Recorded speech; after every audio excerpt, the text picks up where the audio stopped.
Welcome to the Unitarian Universalist Church of the Brazos Valley. My name is Reverend Kiya. My pronouns are she, they, and we're so happy to see you this morning. We're going to sing a song with a lot of drumming, number 389, Gather Here in the Mystery of the Hour.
To the Unitarian Universalist Church of the Brazos Valley, UUCBV, or Brazos UU for short.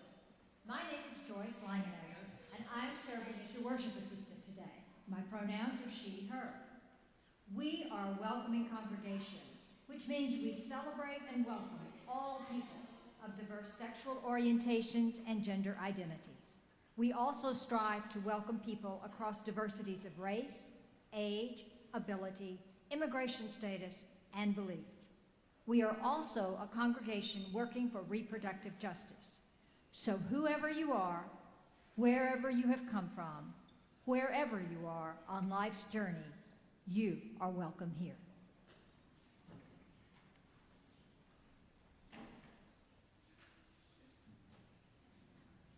Our call to worship this morning comes from Thomas Berry, and he says, our challenge is to create a new language, even a new sense of what it is to be human. It is to transcend not only national limitations, but even our species isolation, to enter into a larger community of living species. This brings about a completely new sense of reality and value. And I think we have a chalice lighter, or we don't. Excellent, come on.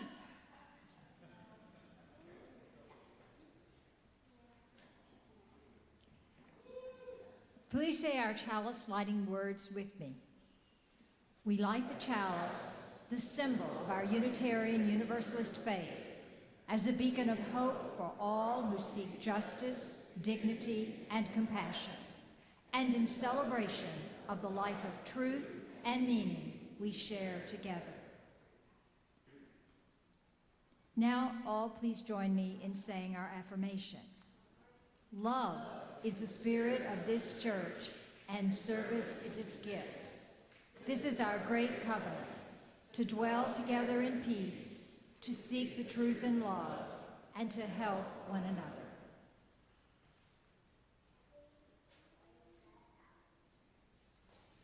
As Unitarian Universalists, we believe there's a spark of the divine in every being, including all of y'all. And we're so happy if you're new. It's weird, but go with it, okay? We're going to say hello to each other. And then at that time, when that time's over, I'll hit the chime, which will be very startling, and then we will all sit down. That sound okay? Please make sure you talk to people that you've never met before, especially learn the names of everybody, no matter how young or old they are. Okay? All right, go for it.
Magic number. Yes, it is. It's a magic number. Because 2 times 3 is 6, and 3 times 6 is 18, and the 18th letter of the alphabet is R. Yes! 3 R's we're gonna talk about today. We gotta learn reduce, reuse, recycle. Reduce, reuse, recycle. Reduce, reuse, recycle. Reduce, reuse, recycle. Well, if you're going to the market to buy some juice, you gotta bring your own bags and learn to reduce your waste. You gotta learn to reduce. And if your brother or your sister's got some cool clothes, you can try them on before you get some more of those. Reuse. We gotta learn to reuse. And if the first 2 R's don't work out, you've got bags of trash to throw it out. Recycle. You gotta learn to recycle.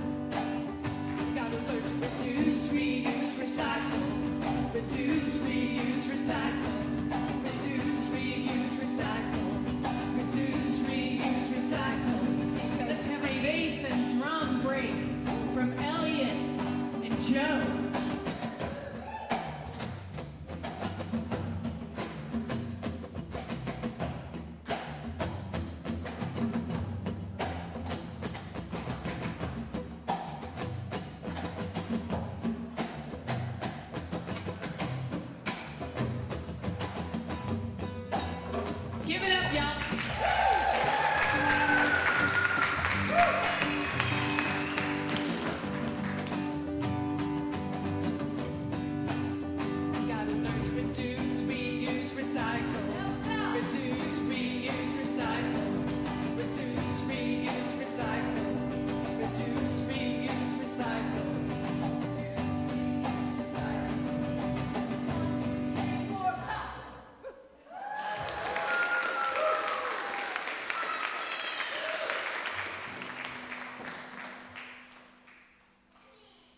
our newest band member, Elliot. You all give him a hand. There's Darby on the lead vocals and Joe on the bass.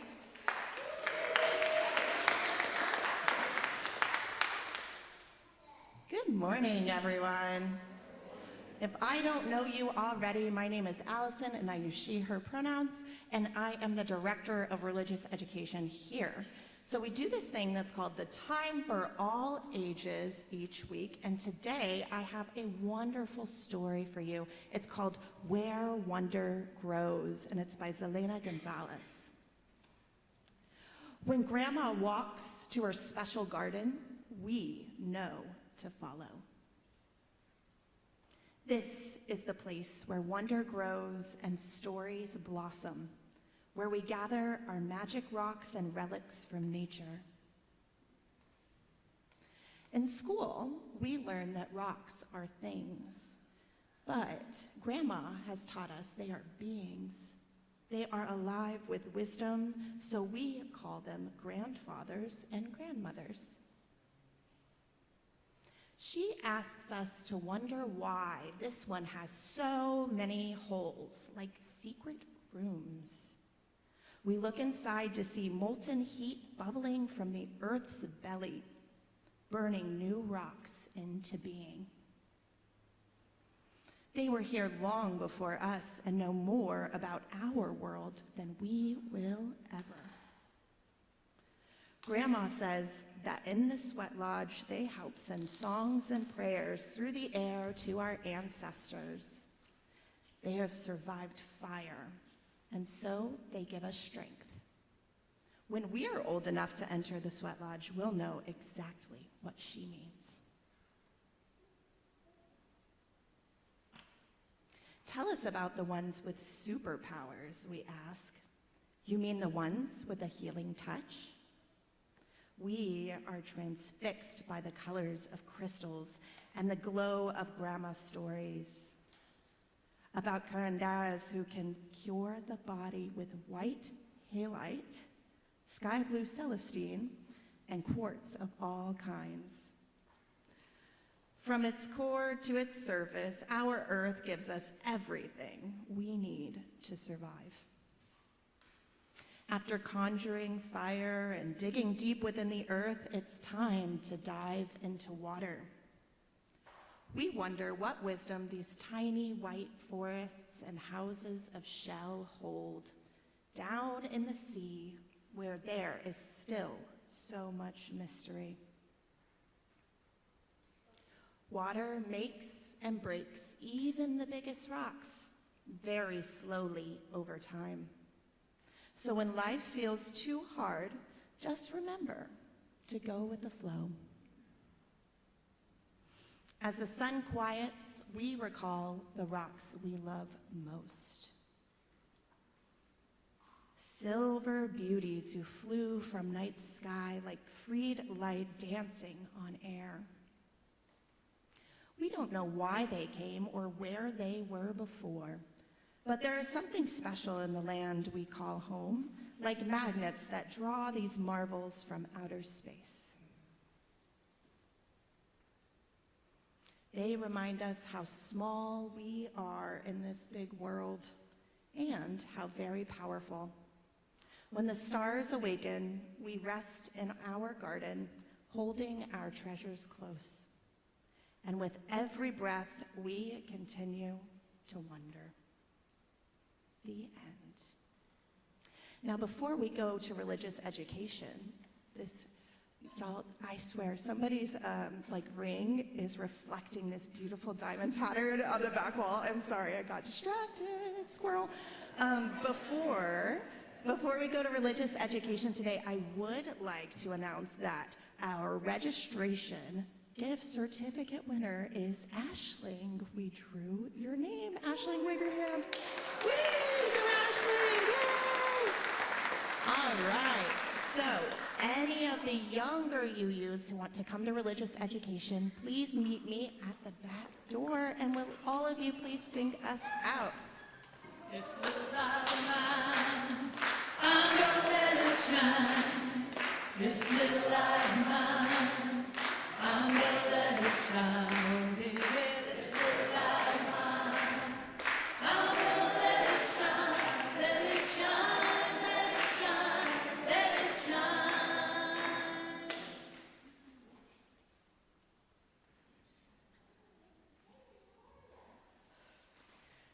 I'm setting a place at my table for the high gods.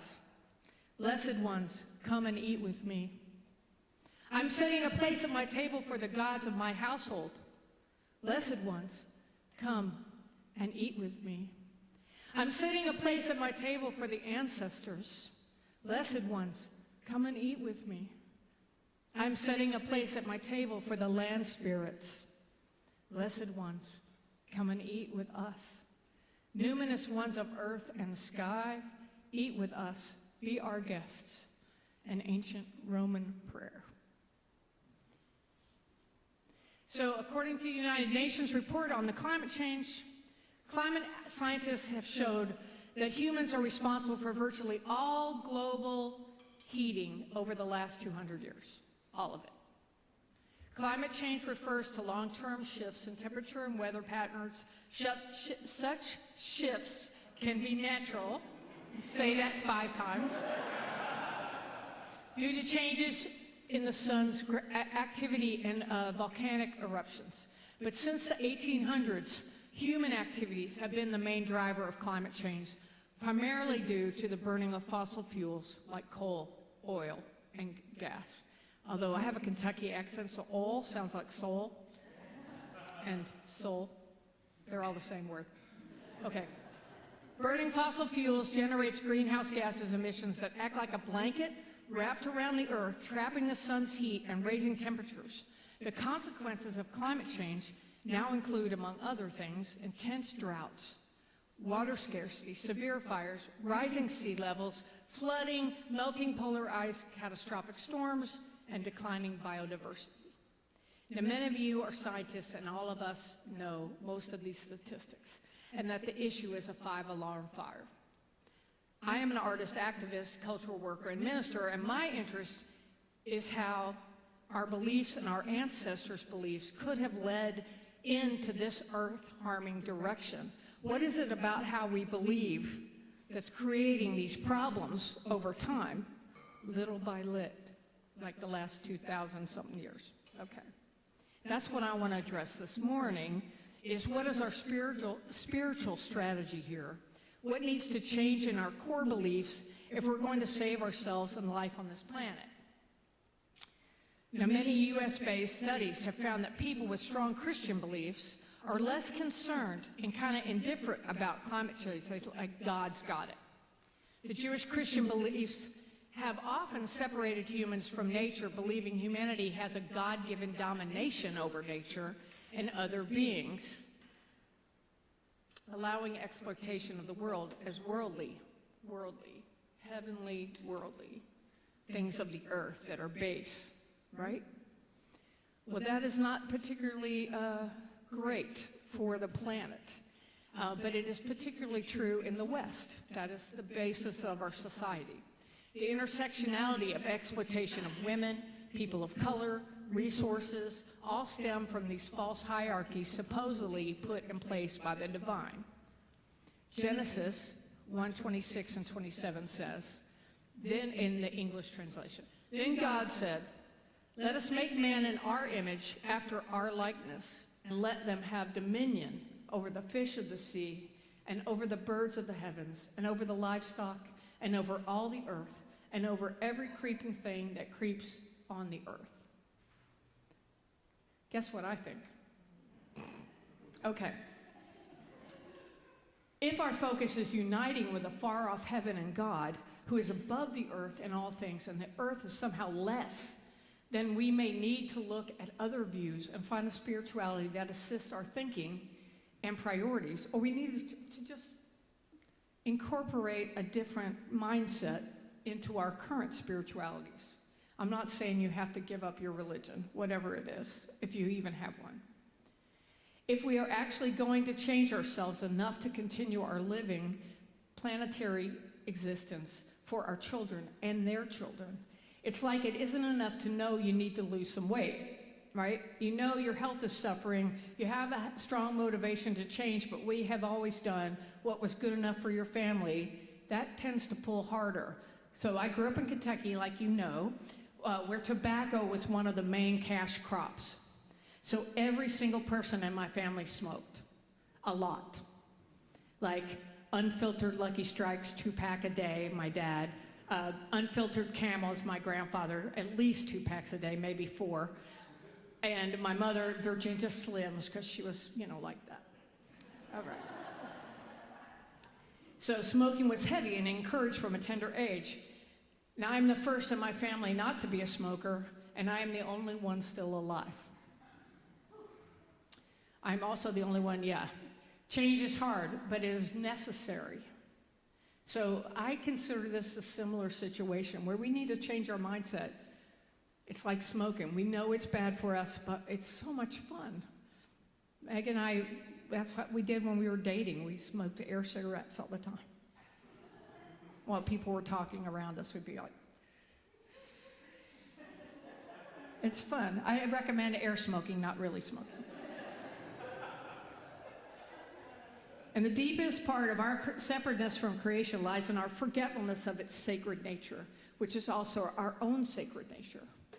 So I'm going to just expose you to some writers that you might want to check out that are very eloquent, much more eloquent than I can be about this subject. So Buddhist environmental philosopher Joanna Macy writes, "Of course, even when you see the world as a trap and posit a fundamental separation between liberation of self and transformation of society, you can still feel a compassionate impulse to help its suffering beings. In that case, you tend to view the personal and the political in a sequential fashion. I'll get enlightened first, and then I'll engage in social action. Those who are not engaged in spiritual pursuits put it differently. I'll get my head straight first, I'll get psychoanalyzed, I'll overcome my inhibitions or neuroses or my hang-ups, whatever description you give to samsara, and then I'll wade into the fray," proposing that the world and self are essentially separate. They imagine they can heal one before healing the other.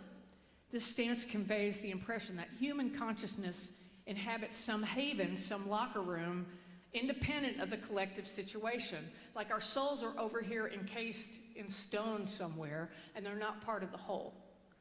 I think that's an immediate fallacy right there. Just think about the possibility that your soul is changing and connected to everything around you. The Lakota say, "Miahiosin," all my relations, we are all related. Everything is related. And why would your soul be a separate thing?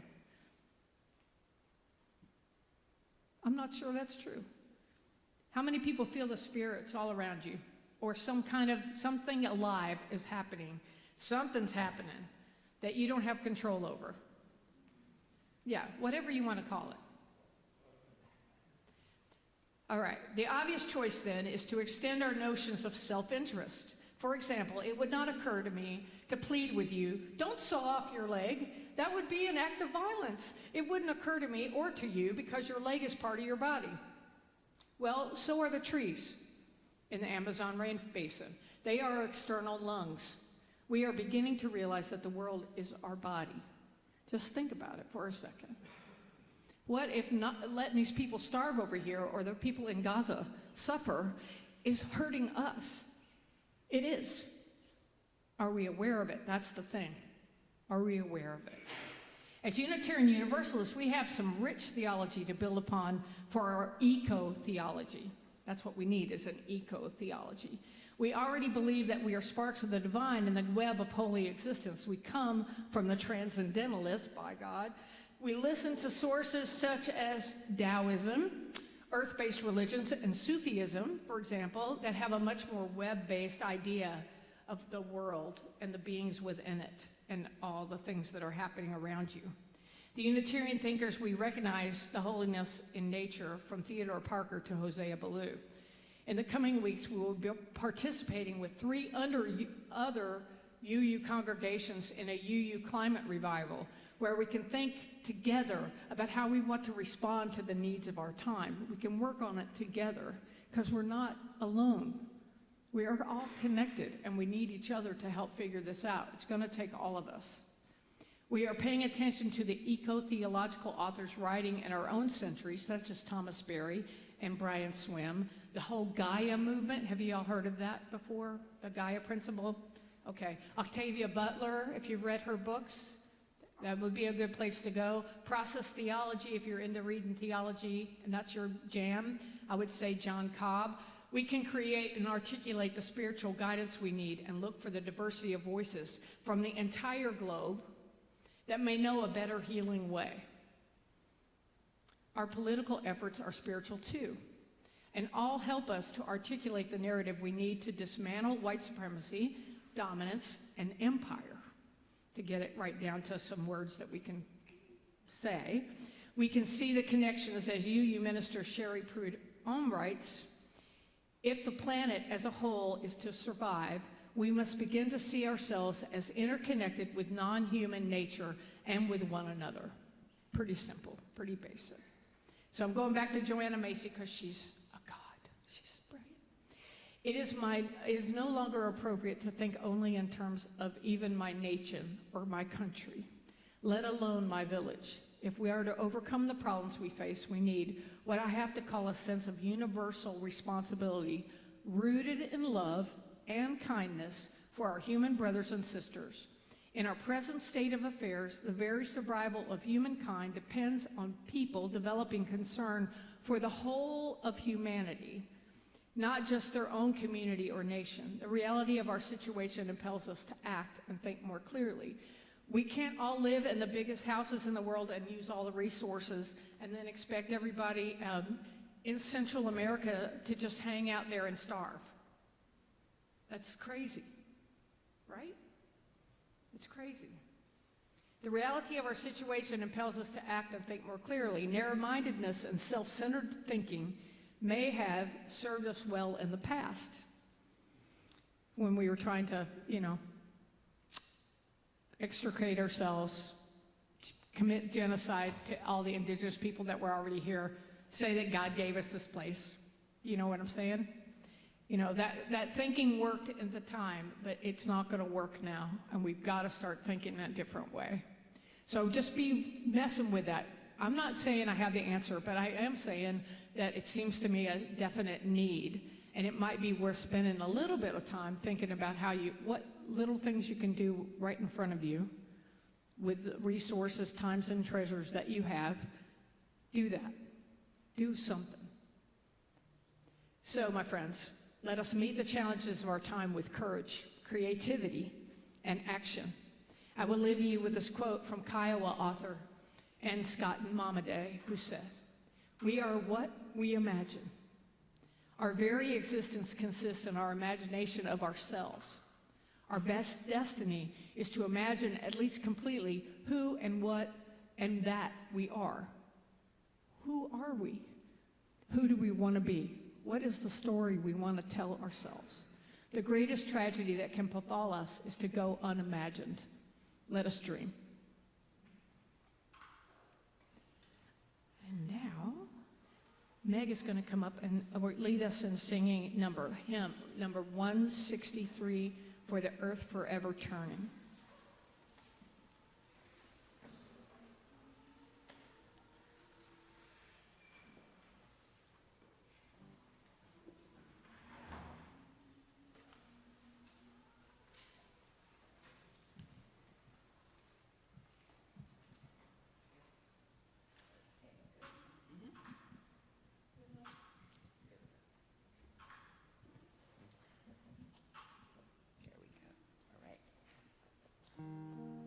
Y'all sing with me.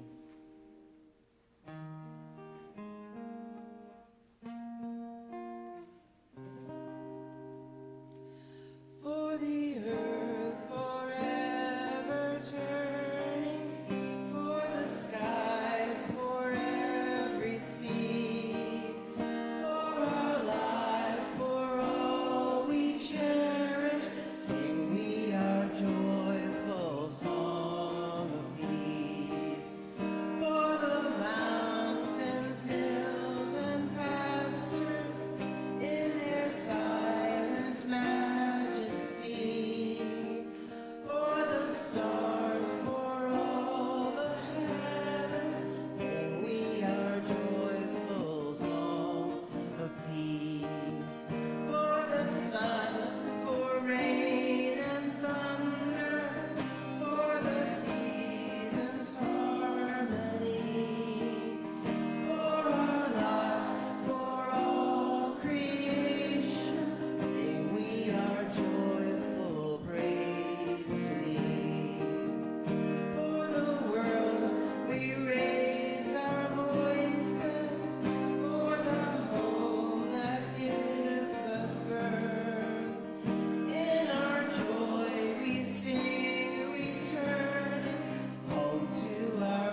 I grew.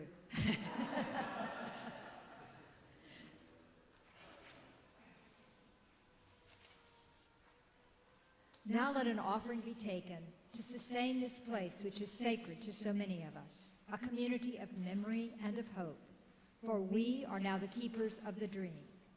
This church shares the proceeds of the offering plate donation every week to help support important nonprofit organizations with which we work. The 4 groups we voted to support with this year's donations are Brazos Valley Blessings, Brazos Interfaith Immigration Network, the Trans Joy Project, and Tiny Hope Village. We vote on this every May at our congregational meeting. Please be as generous as you can.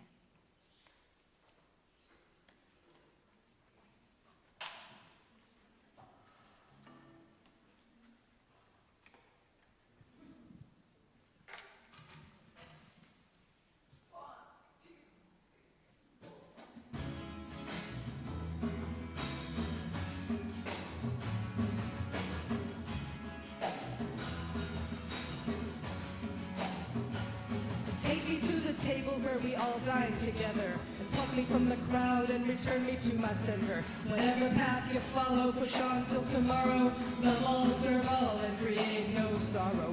So many rivers, but they all reach the sea. Telling me it's different, but I just don't believe it.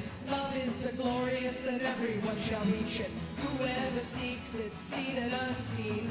I don't want to reason anymore about the one I love, the one I love. I don't want to reason anymore about God above, God above. I just want to melt away all His grace, away into that sacred place where there's no more you and me, no more they and me, just unity.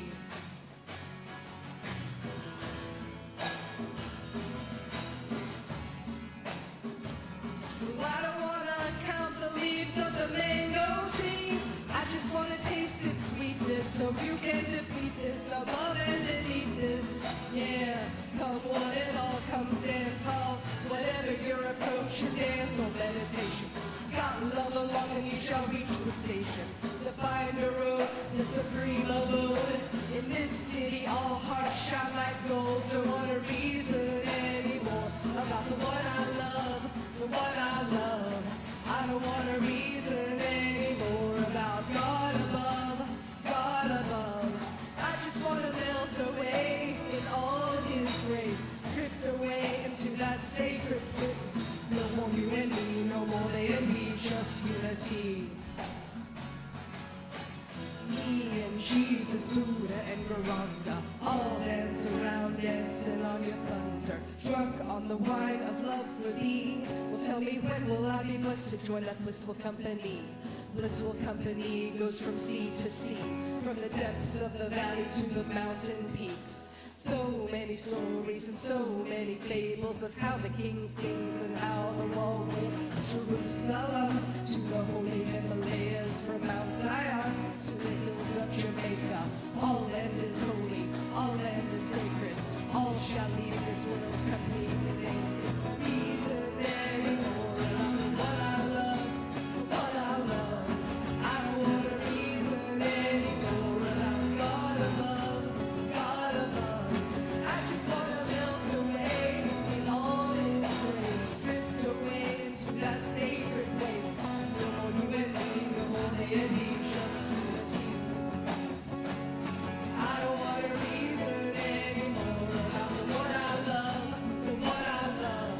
I don't want to reason anymore about God above, God above.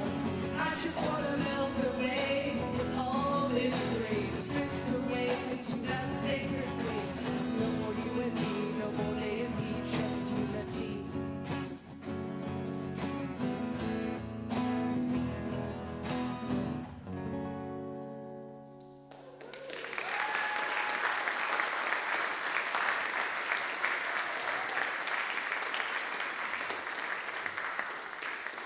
First, we give thanks for these incredibly talented people. And then we give thanks for these gifts we have given, for those we receive, and for each other. May your generosity return to you tenfold. We have a bunch of announcements this week. The first is today our Starting Point group begins, and this is going to be a small group ministry where you can work on your personal theology.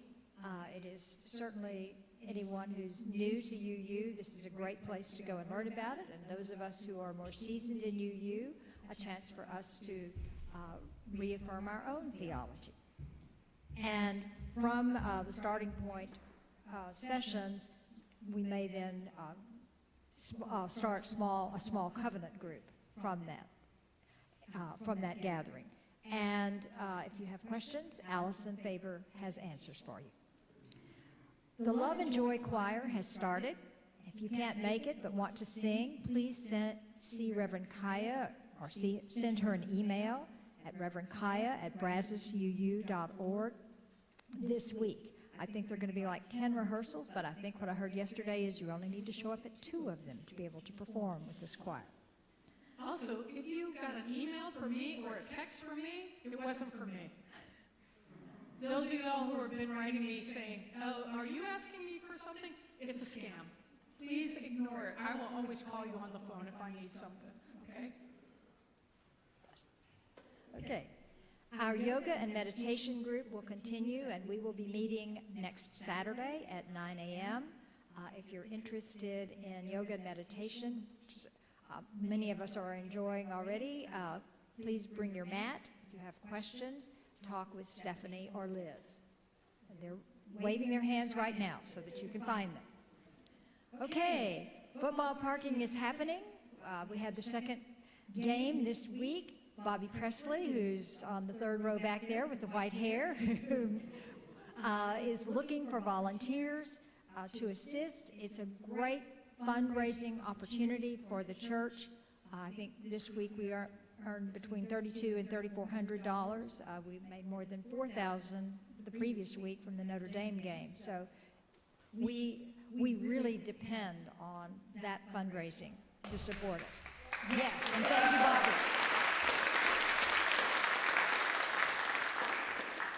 It's actually worth showing up just to see how many cars Bobby Presley can park on half an acre of land.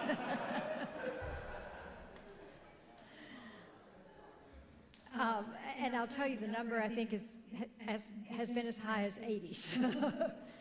The Get Out the Vote concert and voter registration event is scheduled for October 5th from 7 to 9 p.m. Talk to Reverend Kiya if you want to perform. All ages are invited. The UU the Vote postcard campaign is ongoing. We're writing postcards to Brazos County voters after church during coffee hour, or you can take some home and work from home. We do this on Sundays, and we'll be doing that until September 29th. The NAACP banquet is scheduled for September 21st, and we do have some tickets available for purchase. Please see Reverend Kiya if you'd like to buy tickets. This is our week at Family Promise, and Family Promise is an organization that provides shelter, meals, and support services to families as they work towards self-sufficiency. We'll be doing grocery shopping and providing meals for 2 families this week, Sunday through Thursday, and we do need overnight hosts for Monday night and Wednesday night. Molly Ward is organizing this volunteering, so please speak to her and sign up. We need your support immediately here. Okay, and now if you'll join me. Yes, Ivy.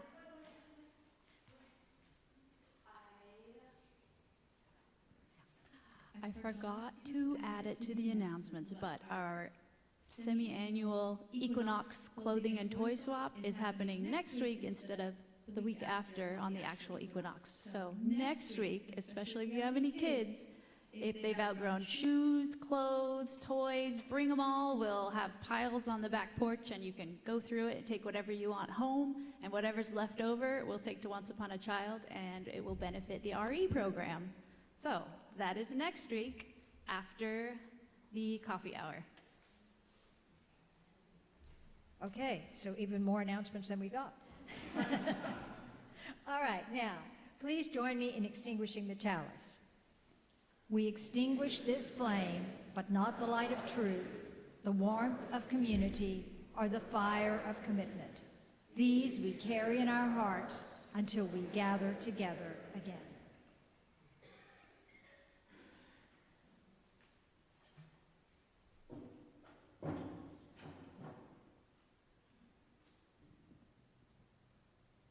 Please sing with me if you choose to. Remember the way of the wind and breathe and blow. Remember the way of the fire and sparkle and glitter and glow. Remember the way of the water and ebb and flow. Remember the way of the earth and grow. Go in peace.